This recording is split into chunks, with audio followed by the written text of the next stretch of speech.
Hello, everyone. We are here tonight to talk about assessments, which I'm pretty excited about.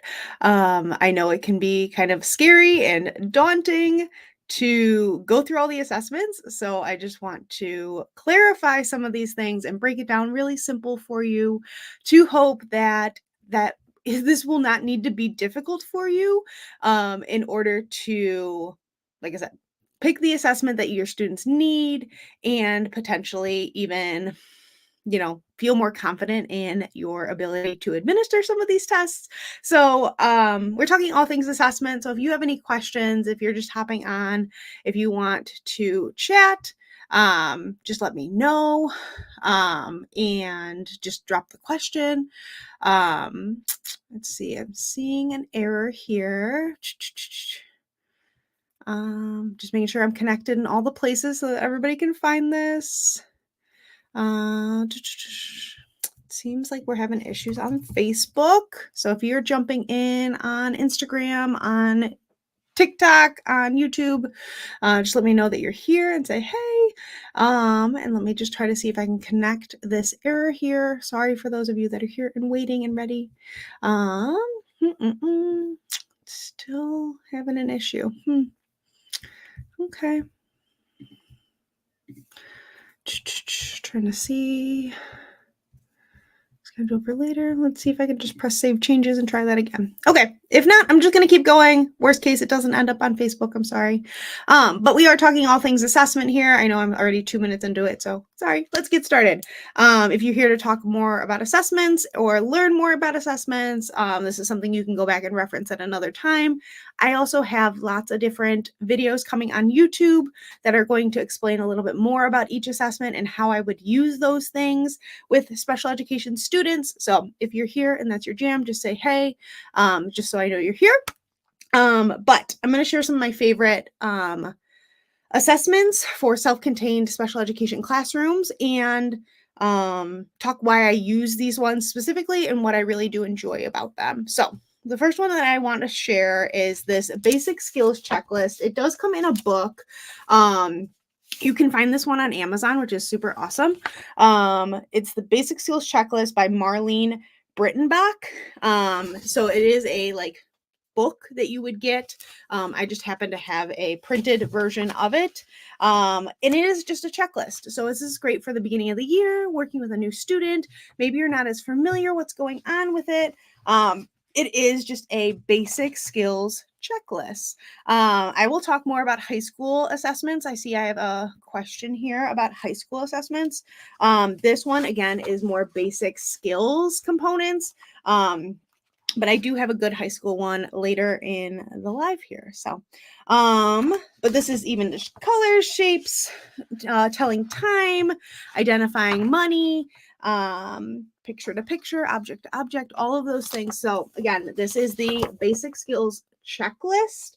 I am going to, I'm going to kind of run through these, but if you have any questions afterwards and you want me to answer them specifically, I totally can do that. If you are like, I absolutely love this checklist, just let me know. All right, so that's the first one. Next one I wanted to share with you that is another great back to school, beginning of the school year, new student with you, is the basic skills assessment that I created. So this is not criterion based, it's not reference based, but this is my experience of 10 years being in special education and what I know a lot of my schools ask for when they are saying, hey, what skills do these people have? What are we still missing? So in the assessment that I've created, there is things like basic concepts of matching, identifying, all of those things, body parts, categories, sequencing, right? All those things that we find is super helpful. And then there's reading. This is going to get expanded. I'm very excited this year to expand my reading section in here and then also provide material. So if you're looking for assessments coming down the pipeline, I'm going to get the student material side of things for it too. There's math. Again, more basic type math, basic concepts and skills. There's fine motor. Just a quick glance here at some of those themes that you might see. Self-care. There's always good room for self-care to make sure that we're working on as independent skills as possible. Community skills is also in there in different environments. Cooking skills, just again promoting that independent living as much as possible. And then any independence of like transitioning, calendar skills, home skills, work skills, those types of things.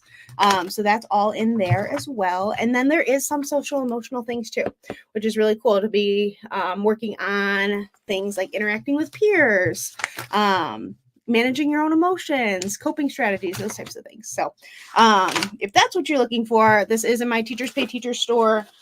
There is a Teacher Pay Teacher sale going on literally today. So if you want to pick it up, it's on sale. And like I said, I don't have student materials for it right now, but it is coming. So hang in there.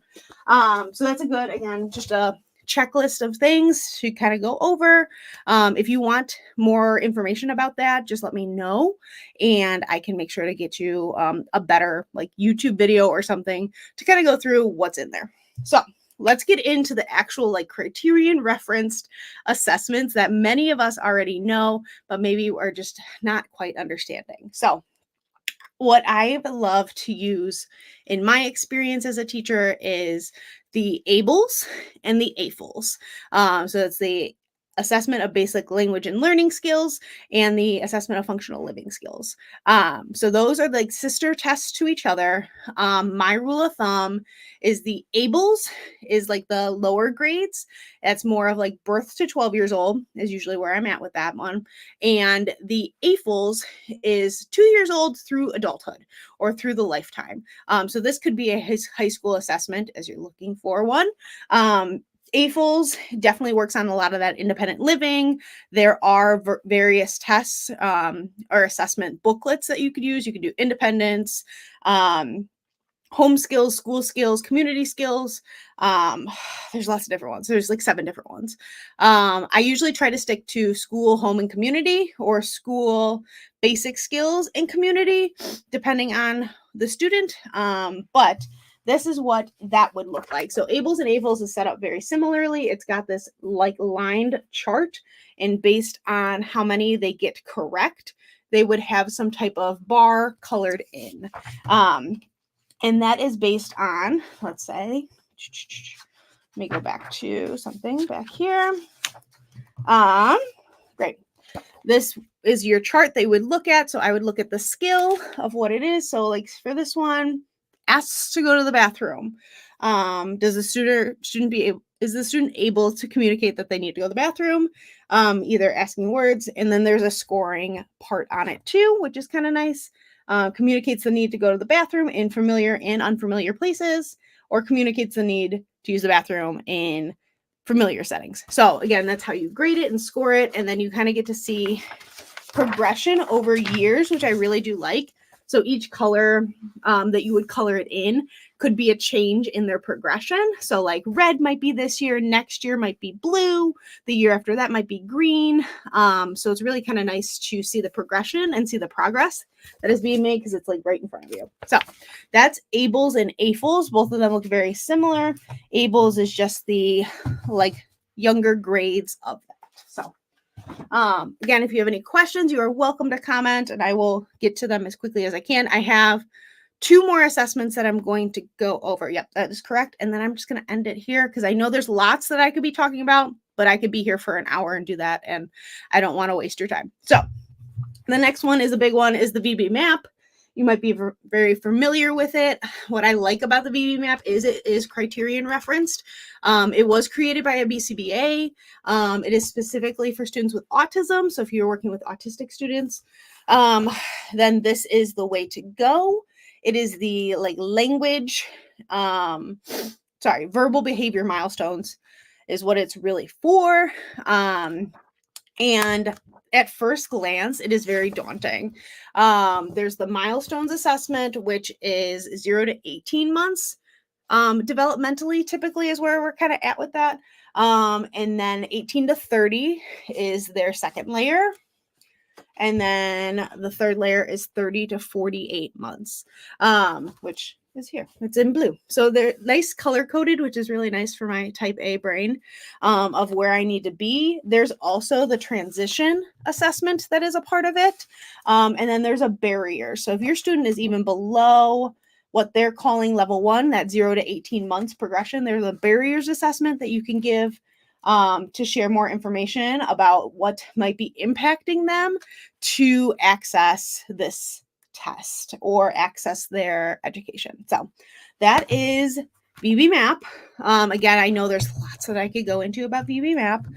It does come with a guide book so that you can kind of reference it a bit, but that's VB Map. And then the last one, there's multi-tier here. VB Map, I would say not as much for high school, but this next one, I would say, yes, this is great for high school. And especially our students that are more on maybe an academic track. So we have the Bergantz. It is closer to, like I said, an academic assessment. It helps teachers determine IEP goals, direction where to go with lesson planning, and just in general, like monitoring their progress over time. This is something that we can give multiple times, which is really great.